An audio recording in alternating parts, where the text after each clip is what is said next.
Бізге осындай үлкен капуста қажет.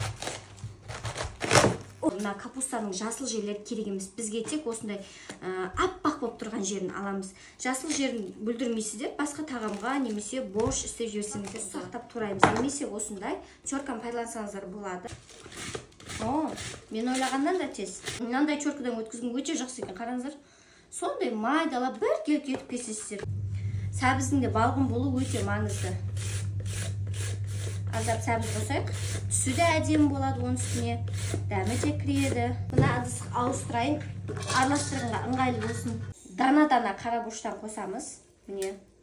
Чайный ложкамен бір қасықтай шығады. 7 данасын алдым. Одан көбі көп болып кетеді. Өйткені лавровый лист қосылған кезде жаңағыдай өте қатты қышқыл болып кетуі мүмкін. Сондықтан аса көп қосудың қажеті жоқ. Бір үлкен капустаға осындай 7-8 дана лавровый лист жетеді. Енді қараңыздар, маңызды нәрсе осы кезде суын шығарып, мына капуста мен сәбіздің бар ғой, өйтіп қатты қысудың қажеті жоқ. Жай ғана араластырамыз. Бұрыш, лавровый лист барлығына жағады. Араластыру үшін асты үстімен де. Өйткені барлық дәрумен бойындағы нәрсе сығып, суына шығар жібердің қажет жоқ. Өзінің бойында қалу қажет. Сондықтан да қатты қыспаймыз, қатты езбейміз. Жай ғана осылай жеңіл араластырамыз.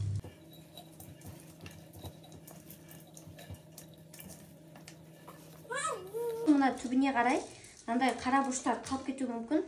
Соларды былай үлестіріп, аз болып қалды деген жерге салып жіберіңіздер. Ең әуелі осындай тұзды су дайындап аламыз.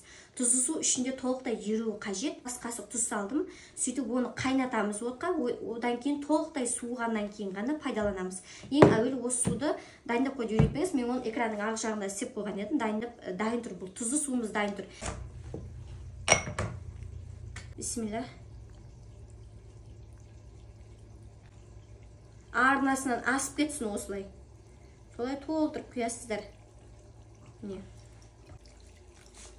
Сосын егер тұзы аз болып қалды дейтін болсаңыздар, бірінші осы судың өзін дәмін көріңіздер. Егер тұзы аз болып қалған болса, жаңағыдай үстіне тұз қосып ерітіп алыңыздар.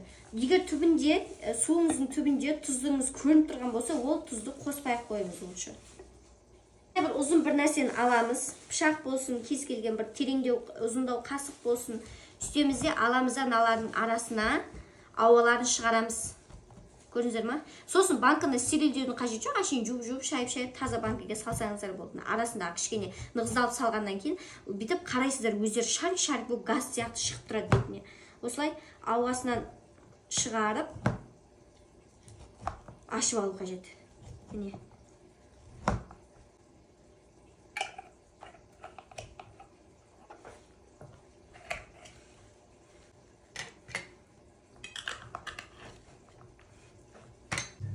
Салқын жерге 3 немесе 2 күнге қоямыз. Егер де қазір күн суық қой, 3 күнге қоя беріңіздер. 3 күннің ішінде дайын болады. Егер күн жылы болатын уақытта істесеңіздер, 2 күнге қойсаңыздар жетеді. Бетін жауып, салқын жерге қойып қоямыз. Одан кейін пайдаланып аламыз.